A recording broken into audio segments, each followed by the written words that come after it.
હાલમાં ભારતીય સેના દ્વારા છત્રપતિ શિવાજી મહારાજની પ્રતિમાનું અનાવરણ ક્યાં કરવામાં આવ્યું?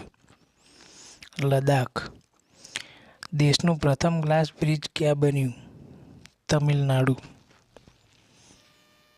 હાલના જારી રિપોર્ટ અનુસાર ભારતના સૌથી અમીર મુખ્યમંત્રી કોણ છે? ચંદ્રબાબુ નાયડુ. હાલમાં કયા ભારતીય ક્રિકેટરને ICC player of the year 2024 માટે નોમિનેટ કરવામાં આવ્યા? જસપ્રીત બુમરાહ. કયું રાજ્ય દેશની પ્રથમ તટીય અને જળપક્ષી અને જનગણના કરી રહ્યું છે? ગુજરાત. હાલમાં કયા મંત્રાલયે 2025મું વર્ષ સુધારા વર્ષ ઘોષિત કર્યું છે? રક્ષા મંત્રાલય. જાન્યુઆરી 2025 કેન્દ્ર સરકારે કઈ યોજના લોન્ચ કરી? One nation one subscription.